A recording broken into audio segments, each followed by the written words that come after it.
അസ്സലാമു അലൈക്കും വറഹ്മത്തുള്ളാഹി.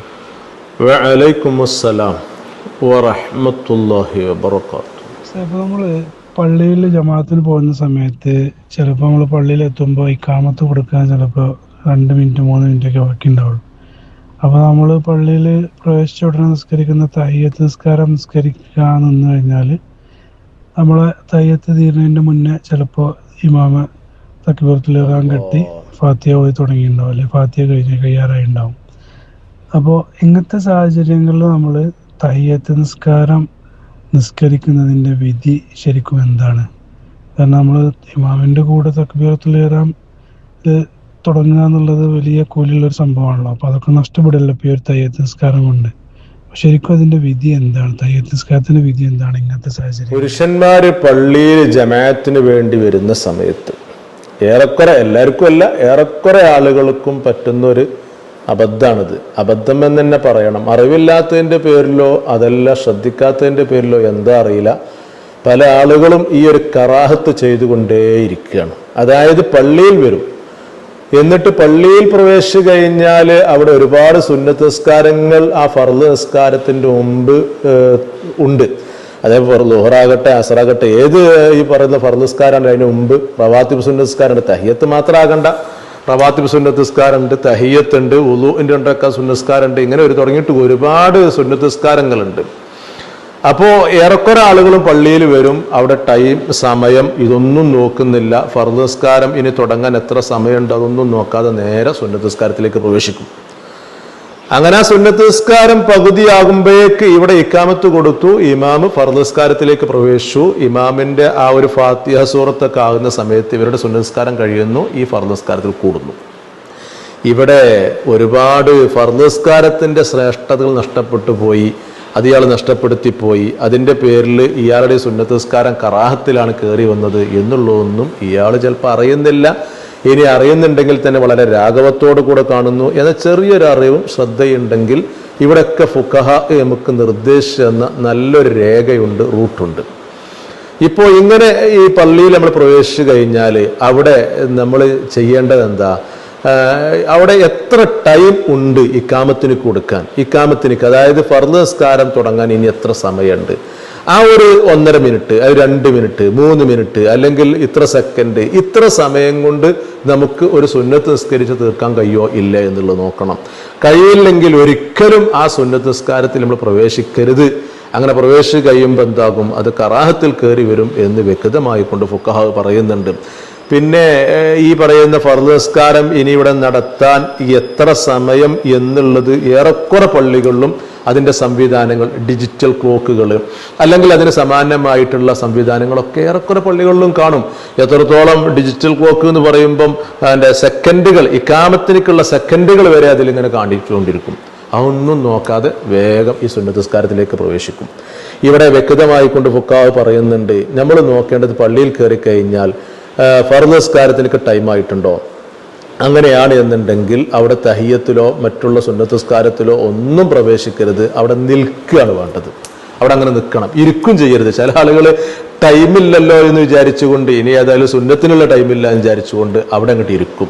അങ്ങനെ ഇരുന്നാലും ആ ഇരുത്തവും കറാഹത്തിൽ കയറി വരും. കാരണം തഹിയ്യത്ത് നഷ്ടപ്പെടുത്തുക എന്ന് പറഞ്ഞു കഴിഞ്ഞാൽ അത് ഈ പറയുന്ന കറാഹത്തിൽ കയറി വരുന്നൊരു കാര്യമാണ്. അപ്പോൾ അവിടെ ഇരിക്കും വേണ്ട, പിന്നെ നിൽക്കുകയാണ് വേണ്ടത്. ആ ഫർള് നിസ്കാരം 1.5 മിനിറ്റൊക്കെ ചിലപ്പോൾ ഉണ്ടാകുള്ളൂ. അപ്പോൾ 1.5 മിനിറ്റ് കൊണ്ട് നമുക്ക് സുന്നത്ത് നിസ്കരിക്കാൻ കഴിയൂല. അപ്പോൾ പിന്നെ ആ 1.5 മിനിറ്റ് അവിടെ നിൽക്കുക വേണ്ടത്. അപ്പോൾ എന്തുണ്ട്? അങ്ങനെ നിൽക്കുന്ന സമയത്ത് നമുക്ക് തഹിയ്യത്ത് നഷ്ടപ്പെട്ടു പോകൂല. കാരണം ഫർളിന്റെ ഉള്ളിൽ ഈ തഹിയ്യത്ത് കൂടിക്കോളും. അങ്ങനെ നമുക്ക് ആ രൂപത്തിൽ കൊണ്ടുപോകാൻ പറ്റും. ഇതൊക്കെ വ്യക്തമായിക്കൊണ്ട് തന്നെ ഫുഖഹ പറഞ്ഞിട്ടുണ്ട്. ഏതായാലും ഒരു പള്ളിയിൽ വരുന്ന സമയത്ത് അവിടെ ഫർള് നിസ്കാരത്തിനൊക്കെ ടൈം ആയിട്ടുണ്ട് എന്നുണ്ടെങ്കിൽ പിന്നെ അതിൻ്റെ മുമ്പ് ഒരു സുന്നത്ത് നിസ്കാരവും ചെയ്യരുത്, നിസ്കരിക്കരുത് എന്ന് വ്യക്തമായിക്കൊണ്ട് നബി സല്ലല്ലാഹു അലൈഹി വസല്ലം തങ്ങൾ പറഞ്ഞ ഹദീസ് ഇമാം മുസ്ലിം റളിയല്ലാഹു അൻഹു അവിടുത്തെ സ്വഹീഹ് മുസ്ലിമിലൊക്കെ കൊണ്ടുവന്നിട്ടുണ്ട്. സ്വഹീഹ് മുസ്ലിമിൻ്റെ 288 പേജിലായിട്ട് 710 ഹദീസായിട്ട് അവിടെ ബാബ് തന്നെ കൊണ്ടുവന്ന എന്താ? ബാബു കറാഹത്തി ശുറൂഇ ഫീ നാഫിലത്തിൻ ബഅദ ശുറൂഇൽ മുഅദ്ദിനോ. ഒരു ബാങ്ക് വിളിക്കുന്ന ആൾ ഇഖാമത്തിൽ പ്രവേശിക്കുന്ന സമയത്ത് ആ ഒരു എൻ്റെ സമയത്ത് പിന്നെ എന്താവരുത്? ഒരിക്കലും സുന്നത്ത് നിസ്കരിക്കാൻ പാടില്ല, നിസ്കരിക്കരുത്, കറാഹത്താകും എന്ന് പറയുന്ന അധ്യായം എന്ന് പറഞ്ഞുകൊണ്ട് അബൂ ഹുറൈറ റളിയല്ലാഹു അൻഹു തൊട്ട് വന്ന ഹദീസാണ്. റസൂലുള്ളാഹി പറഞ്ഞു, ഇദാ ഉഖീമത്തിസ് സലാത്തു ഫലാ സലാത്ത ഇല്ലൽ മക്തൂബത്തു. ഉണ്ടോ, ഫർദ് നിസ്കാരം അവിടെ ആയിക്കഴിഞ്ഞാൽ പിന്നെ അതിൻ്റെ മുമ്പ് ഒരു സുന്നത്ത് നിസ്കാരമില്ല, തഹിയ്യത്തുല്ല, റവാത്തിബുല്ല, ഒന്നുമില്ല. അവിടെ സുന്നത്ത് നിസ്കരിക്കാൻ നിൽക്കരുത് എന്ന് നബി സല്ലല്ലാഹു അലൈഹി വസല്ലം തങ്ങൾ വ്യക്തമായിട്ട് പറയുമ്പം അതിൻ്റെ കാരണം എന്താ? ഈ കാരണം വിശദീകരിച്ചു കൊടുത്ത് എന്തുകൊണ്ടാണ് ഇങ്ങനെ ഒരു വിലക്ക് വന്നത്, എന്തേ ഇങ്ങനെ പറയാണ്ടാകുന്ന കാരണം ഫർദ് നിസ്കാരവുമായി ബന്ധിച്ചുകൊണ്ട് ഒരുപാട് ശ്രേഷ്ഠതകൾ നഷ്ടപ്പെട്ടു പോകുന്നുണ്ട്. അത് തന്നെയാണ് അതിൻ്റെ പിന്നിലുള്ള രഹസ്യം എന്ന് മഹാനായ ഇമാമുന ഷറഫുൻ നബി റളിയല്ലാഹു അൻഹു ഈ ഹദീസ് വിശദീകരിച്ചുകൊണ്ട് മിൻഹാജുൽ മുഹദ്ദിസീൻ എന്ന് പറയുന്ന ഷറഹു മുസ്ലിമിൽ ഇത് വ്യക്തമായിക്കൊണ്ട് ഓരോരോ കാരണങ്ങളും എണ്ണി പറയുന്നുണ്ട്. ഷറഹു മുസ്ലിമിൻ്റെ 5-ാം വാള്യം ഇതിൻ്റെ 416-ാമത്തെ പേജിലായിട്ട് ഉണ്ടോ, അന്നൽ ഹിക്മത്ത ഫീഹി, ഇതിലുള്ള ഒരു പൊരുളെന്താ, ഇതിലുള്ളൊരു എൻ്റെ തന്ത്രം എന്താ, ഇതിൻ്റെ ഹിക്മത്ത് എന്താ? ഒരു ഫർദ് നിസ്കരിക്കാനല്ലേ നമ്മൾ വന്നത്. അപ്പൊ ആ ഫർദ് നിസ്കാരം എന്ന് പറയുമ്പോൾ അതിൻ്റെ മുമ്പ് ഒരു ശുഗലും ഒരു കാര്യവും നമുക്ക് പാടില്ല. എല്ലാ നിലക്കും നമ്മൾ ഒഴിവായിട്ട് ഫ്രീ ആയിട്ട് ഇങ്ങനെ നിൽക്കണം. ഫർദ് നിസ്കരിക്കാൻ വേണ്ടി തുടങ്ങുക, അപ്പൊ എല്ലാം ഫ്രീ ആയിട്ട് നിൽക്കണം. അങ്ങനെ അങ്ങനെ സുന്നത്ത് നിസ്കാരത്തിൽ ഒരാൾ പ്രവേശിക്കുകയാണെങ്കിൽ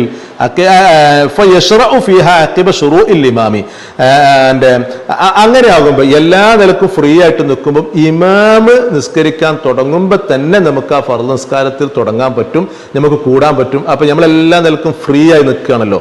അപ്പൊ അങ്ങനെ ഒരു കാര്യം അതിൽ കയറി വരും. എന്നാലോ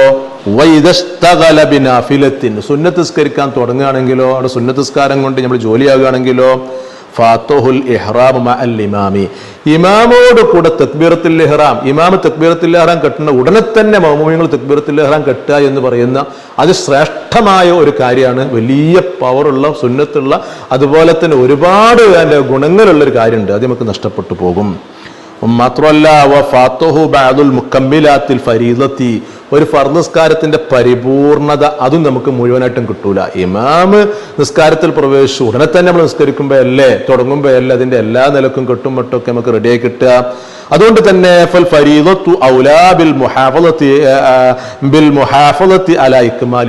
ഒരു ഫർദ് നിസ്കാരത്തിൽ നമ്മൾ കൂടുമ്പം അതിന്റെ എല്ലാ പൂർത്തീകരണവും എടുത്തുകൊണ്ട് അങ്ങനെ കൂടാനാണ് നോക്കേണ്ടത് എന്ന് വ്യക്തമായിട്ട് പറയുമ്പോൾ ഇതിന്റെ കാരണം പറയുമ്പം ഇനി ഈ ഒരു ഹദീസ് വെച്ചുകൊണ്ട് ഈ ഒരു ഹദീസ് വിശദീകരിച്ചുകൊണ്ട് മഹാനായ ഖാത്തിമുൽ മുഹഖ്ഖീൻ ഇബ്നു ഹജർ ഹൈതമി തങ്ങളൊക്കെ വ്യക്തമായിട്ട് പറയുന്നുണ്ട്. അവിടെ നമ്മുടെ നിലപാടെന്താ, നമ്മൾ എടുക്കേണ്ട നിലപാട് എന്താണ് എന്നുള്ളത് വ്യക്തമായിക്കൊണ്ട് ഈ ഹദീസിന്റെ വെളിച്ചത്തിൽ ഹുക്മ പറയുന്നുണ്ട്. അവിടുത്തെ നിയമം എന്താണ് എന്നുള്ളതൊക്കെ തുഹ്ഫത്തുൽ മുഹ്താജിന്റെ 2-ാം വാള്യം ഇതിന്റെ 370-ാമത്തെ പേജിലുണ്ടോ,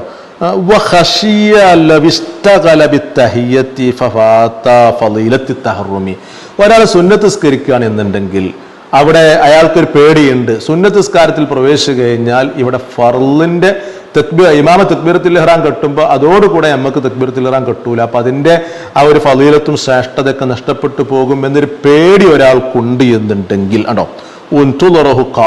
അവിടെ നിന്നിട്ട് അയാളെ ഫർദ് നിസ്കാരത്തെ പ്രതീക്ഷിക്കണം. ഇരിക്കാനും പാടില്ല, അവിടെ നിൽക്കണം. ആ സുന്നത്ത് നിസ്കാരത്തിലേക്കും പ്രവേശിക്കണ്ട. അപ്പൊ ഇതിനെ തഹിയ്യത്ത് നിസ്കരിച്ചിട്ടില്ലല്ലോ, അതോ തഹിയ്യത്ത് ആ ഫർദിൽ കൂടിക്കോളും. ഇനി ആ ഫർദല്ലേ നിസ്കരിക്കണേ, നമ്മൾ ഇരുന്നിട്ടില്ല, നമ്മളവിടെ നിൽക്കുകയാണ്. അപ്പൊ ആ ഫർദിൽ ഈ തഹിയ്യത്ത് വന്ന് ചേർന്നോളും. അതിന്റെ കൂലി നമുക്ക് അതിൻ്റെ ഉള്ളിലൂടെ കരസ്ഥമായി കിട്ടും. പിന്നെ റവാത്തിബ് സുന്നത്ത് നിസ്കാരം അതൊക്കെ ഈ ഫർദ് നിസ്കാരം സലാം വീട്ടിട്ട് നിസ്കരിക്കാൻ പറ്റുമല്ലോ, അവിടെ തന്നെ നിസ്കരിക്കും, മുമ്പ് തന്നെ നിസ്കരിക്കണമെന്നില്ലല്ലോ.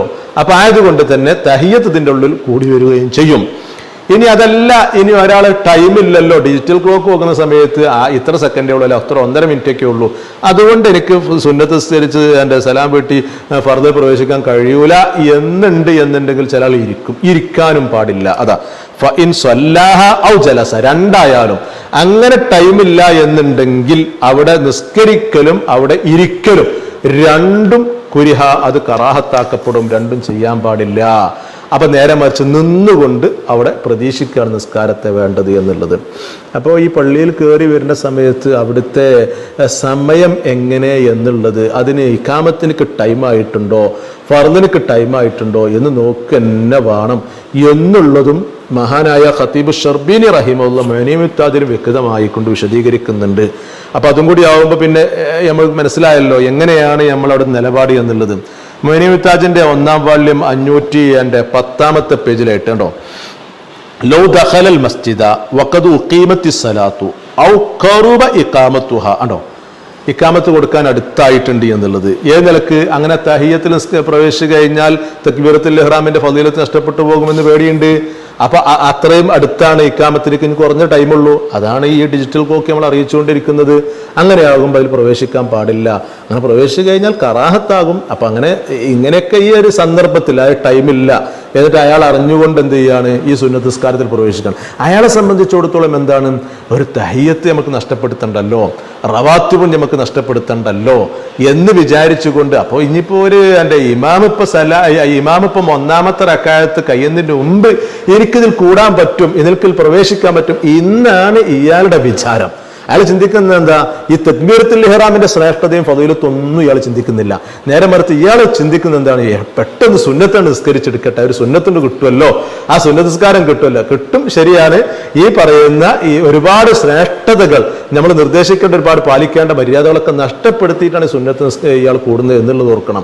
അപ്പൊ ആയതുകൊണ്ട് അവിടെ സുന്നത്ത് നിസ്കരിക്കല്ലേ വേണ്ടത്. അങ്ങനെ നിസ്കരിച്ചാൽ നിസ്കാരം സഹീഹാകും, കറാഹത്തോടു കൂടെ സഹീഹാകും എന്ന് വെക്കണം എന്ന് മഹാനായ ഇബ്നു ഹജർ ഹൈതമി തങ്ങളുടെ ത്വഹ്ഫ വിശദീകരിച്ചുകൊണ്ട് ഇബ്നു ഖാസിമുൽ അബ്ബാദി റഹിമഹുല്ല ആശത്തുൽ അബ്ബാദിയിലൊക്കെ പറയുന്നുണ്ട്.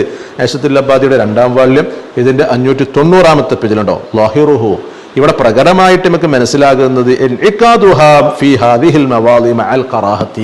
കറാഹത്തോടുകൂടെ ആ നിസ്കാരം സ്വഹിയാകും എന്നുള്ളത്. അപ്പൊ കറാഹത്താണ് അവിടെ അപ്പം നിസ്കരിക്കൽ. അപ്പൊ ആ സുന്നത്ത് നിസ്കാരം കറാഹത്തിലായിട്ടാണ് കയറി വരിക. അപ്പൊ അവിടെ നമ്മൾ ഇത്രേ നോക്കേണ്ടതുള്ളൂ. ഈ പള്ളിയിൽ കയറി കഴിഞ്ഞാൽ നമ്മോടുള്ള നിർദ്ദേശം, എത്ര ടൈമുണ്ട് ഇക്കാമത്തിനിക്ക്, ഇവിടെ ഫർദ് നിസ്കാരം തുടങ്ങാൻ എത്ര ടൈമുണ്ട് എന്ന് നോക്കുക. അപ്പൊ നമുക്കൊരു സുന്നത്ത് നിസ്കരിച്ച് സലാം വീട്ടാനുള്ള ടൈമില്ല എന്നുണ്ടെങ്കിൽ ഒരിക്കലും നമ്മൾ അവിടെ തഹിയ്യത്ത് നിസ്കരിക്കാനോ മറ്റുള്ള സുന്നത്ത് നിസ്കരിക്കാനോ ഒന്നും നിൽക്കരുത്. അതുപോലെ തന്നെ ടൈമില്ലല്ലോ എന്ന് വിചാരിച്ചുകൊണ്ട് അവിടെ ഇരിക്കാനും പാടില്ല. കാരണം പള്ളിയിൽ പ്രവേശിച്ചു കഴിഞ്ഞാൽ ഇരിക്കരുതല്ലോ. നേരെ മറിച്ച് അവിടുത്തെ ആ പള്ളിയോടുള്ള ഒരു മര്യാദ എന്ന് പറയുന്നത് തഹിയ്യത്തല്ലേ. അപ്പൊ അതുകൊണ്ട് അവിടെ ഇരിക്കാനും പാടില്ല. പിന്നെ നിന്നുകൊണ്ട് ആ ഫർദ് നിസ്കാരത്തെ പ്രവേശിക്കുക. ഇക്കാമത്ത് കൊടുത്തു ഈ പറയുന്ന ഫർദ് നിസ്കാരത്തിൽ ഇമാം പ്രവേശിച്ചു കഴിഞ്ഞാൽ ഉടനെ തന്നെ നമ്മൾ അതിൽ പ്രവേശിക്കുക. അപ്പൊ നമ്മുടെ തഹിയ്യത്ത് ഓട്ടോമാറ്റിക് ഈ പറയുന്ന നിസ്കാരത്തിൽ ഫർദ് നിസ്കാരത്തിൽ ചേരും. പിന്നെ ബാക്കിയുള്ള നിസ്കാരത്തിന്റെ ശേഷം നമുക്ക് നടത്താനും പറ്റും. ഇതാണ് വ്യക്തമായിട്ട് ചെയ്യേണ്ടത് എന്ന് വ്യക്തമായിക്കൊണ്ട് ഉലമാ പറയുന്നു കേട്ടോ.